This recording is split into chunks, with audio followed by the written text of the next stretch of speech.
Namaste, and welcome back to Eternal Raga. In our last episode, Sloka 10, we heard Duryodhana standing before his teacher Drona on the eve of the Great War, cataloguing the strength of the Kaurava army. He spoke of immeasurable forces and legendary warriors, but underneath the bravado, a different note sounded. He singled out Bhishma as the one on whom everything depended. And that admission, that quiet, almost unconscious centering of his entire confidence on a single man, revealed the anxiety beating at the heart of the Kaurava camp. Today, in Shloka 11, that anxiety becomes a command. Before we begin today's Shloka, if Eternal Raga has been a companion on your Gita journey, follow us on Spotify, Apple, Amazon, or any other podcasts, so each morning's verse finds its way to you. Now, let us turn to Shloka 11. The Shloka. Ayaneshu cha sarveshu yatha bhagam avasthita Bhishma meva bhirakshantu bhavantah sarva evahi. Padached, word by word. Ayaneshu, in the entrances, in the strategic positions, or at the flanks of the formation. Ayana literally means a place of movement, a passage through which force can enter or escape. Cha, and a connector. These positions are numerous, not singular. Sarveshu, in all of them. Locative plural. Every vulnerable point without exception. Yatha bhagam, each according to his assigned position. Yatha means as per.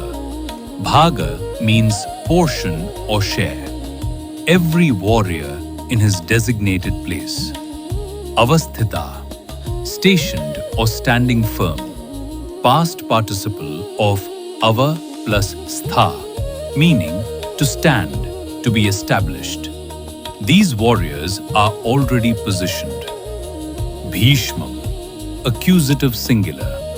Grammatically, Bhishma is the object, the one to be acted upon, protected. Eva, alone, only, certainly. This is the pivotal word. It is an emphatic particle that narrows the entire field of protection to a single name. Abhirakshantu. Let them fully protect or guard completely. Abhi plus raksh plus the imperative suffix. This is a command in the third person plural directed at all commanders.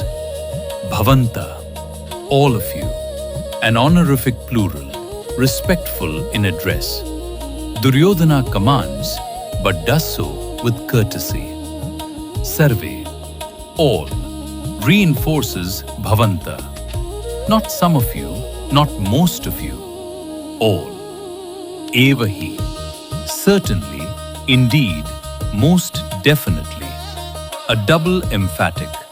The urgency is unmistakable. Hold the grammar for a moment. Duryodhana is using the imperative mood, abhirakshantu. This is not a suggestion. It is not counsel. It is a direct military order. And who is he ordering? His own generals, men who chose to be here.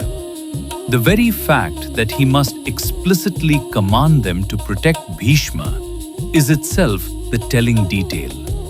The protection was not obvious, not automatic. It had to be mandated. And that gap between what should be obvious and what had to be ordered is where the entire psychology of this shloka lives. The translation. Stationed each in your respective positions at every entrance and flank of the battle formation, all of you must most certainly give Bhishma alone complete and total protection. One verse, one command. It contains a world of military architecture, political anxiety, and spiritual subtext. Let us enter it fully. 1.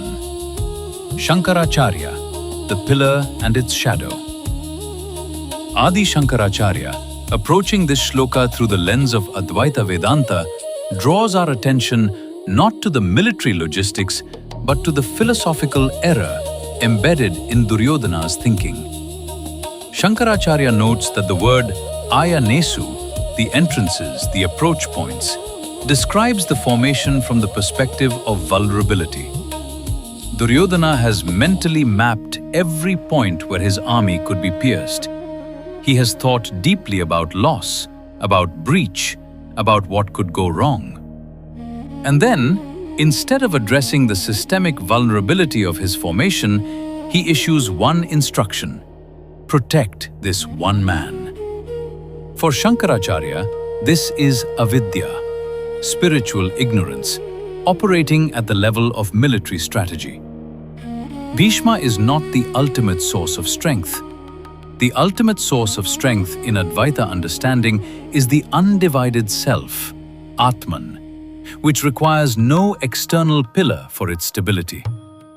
By placing everything on Bhishma, Duryodhana reveals that he has built his entire reality on a conditional, time-bound support. And all conditional supports are, by nature, subject to removal. The deeper teaching Shankaracharya extracts: any life, any self, built around a single external source of strength is structurally identical to Duryodhana's formation. It may hold, it may even look invincible, but it has a vulnerability at its center. And that vulnerability is the dependence itself. 2. Baladeva Vidyabhushana, the command that reveals the devotee's absence. Baladeva Vidyabhushana, writing from within the Gaudiya Vaishnava tradition, reads this shloka in sharp contrast to the Pandava camp. He notes what is conspicuously absent from Duryodhana's command. There is no mention of Krishna. Not a syllable about the one whose presence, even as a non-combatant, utterly transformed the nature of the opposing force. The Pandavas had Arjuna. Arjuna had Gandiva. And Gandiva had Krishna seated beside its wielder. That relationship, Arjuna and Krishna, bow and charioteer, individual soul and divine consciousness, made each Pandava warrior not merely stronger, but differently constituted. They were fighting from a place of alignment, of bhakti, of surrender to something larger than outcome. Duryodhana's formation has no such center. His command, Bhishmam eva abhirakshantu, is entirely horizontal. Human protecting human, warrior shielding warrior, one mortal life organized around another mortal life. There is no vertical dimension, no divine axis. And Baladeva argues that this absence is not incidental.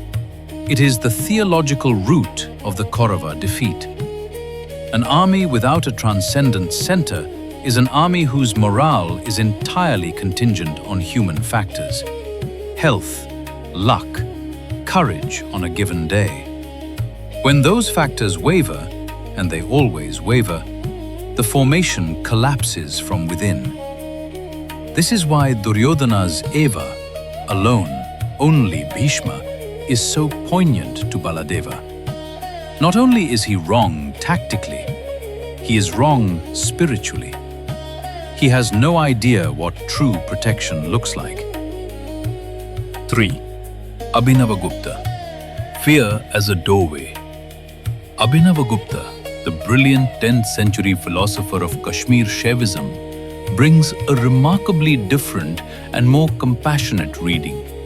He recognizes in the shloka the rasa of bhaya, fear, and argues that Vyasa includes it not to condemn Duryodhana, but to make him recognizable. Because Duryodhana's fear is human fear, the specific, embodied, almost tender fear of losing someone irreplaceable. He does not want to lose Bhishma. Not just strategically, there is something in his command that resembles devotion, that resembles the desperate protectiveness of a child circling something they love. Abhinavagupta notes that bhaya, authentic fear, is one of the 8 foundational rasas in Sanskrit aesthetic theory precisely because it is a threshold emotion. It announces that something matters. It announces that there is something at stake. And anything that has genuine stakes contains the seed of transformation. In this reading, Duryodhana's command in Shloka 11 is not merely a military error. It is the first genuine emotional expression of the war. It is a man admitting, through the grammar of command, that he is afraid. And that admission, Abhinavagupta suggests, is closer to truth than all his earlier bravado. Ramanuja briefly notes that the honorific Bhavantaha in the command reveals Duryodhana's social intelligence. He knows he is dependent on these commanders and cannot afford to alienate them even as he orders them. Madhvacharya adds that the distribution of duty across all commanders, sarve evahi, creates collective accountability, a shrewd move to prevent any individual from claiming ignorance later. 4. The military architecture. Reading the Vyuha. Before we move into modern application, there is one more layer of the shloka worth sitting with. The word ayanesu itself. In ancient Indian warfare, the Vyuha, the battle formation, was a sophisticated strategic instrument. Different formations served different purposes. The Garuda Vyuha, shaped like an eagle for a frontal assault. The Krauncha, for breaking enemy lines. The Makara Vyuha, the crocodile formation, for encircling. Each had approach points, ayanas, where it was strong and where it was penetrable. Duryodhana's instruction is to protect Bhishma from every ayana simultaneously. But this reveals a deeper paradox. If your greatest asset requires total protection from all sides, your formation is already defensive in its core orientation. You are fighting not to win, but to not lose. There is a profound difference between those two stances. One opens the field, the other closes it. If today's exploration of Shloka 11 is resonating with you, take a moment to follow Eternal Raga on Spotify, Apple, or wherever you listen. Each new shloka will find its way to you every morning. The single point of failure. In systems design and engineering, there is a precise term for what Duryodhana has created. A single point of failure. A single point of failure is one component whose collapse will bring the entire system down, and which, because of its centrality, is almost impossible to adequately protect. We recreate this architecture constantly in our own lives. We build our emotional security around one relationship, one mentor, one source of income, one belief system. And then we pour our energy not into developing the resilience of the whole structure, but into desperately protecting that one central point. If only this stays intact, we tell ourselves, everything will be fine. The Gita, through Duryodhana's example, is showing us, with great gentleness and great precision, that this is not strategy. It is hope dressed as strategy. True resilience is distributed. It is woven into every part of the structure, not concentrated in one guarded center. When we overprotect any single element of our lives, we are not showing strength. We are announcing the location of our deepest fear. Duryodhana's command arrives wrapped in the language of military logic. Station yourselves here. protect this flank, guard this man. It sounds organized. It sounds decisive. But trace it back to its source and you find not strategy, but anxiety. The fear of loss operating through the grammar of command. How many of our most significant decisions in life carry this same quality? We reorganize our careers not around what we most want to build, but around what we most fear losing. We shape our relationships not around genuine desire for connection, but around the terror of abandonment. We curate our identities not from the inside out, but from the outside in. Always managing what others might see. Always protecting the image as though it were Bhishma. Krishna will spend 17 more chapters teaching Arjuna the difference between action born of clarity and action born of fear. But here, in chapter 1, Vyasa is already encoding the question. He is showing us the fear-based mode of operating in the world, so that when the alternative arrives, we will recognize it for what it is. Today's reflection. Sit with this after the episode. Let it work on you quietly. Where in my life am I issuing Duryodhana's command? Organizing everything around the protection of one thing I am afraid to lose? And what would it look like to build a structure that does not depend on any single element remaining intact? You do not need an answer today.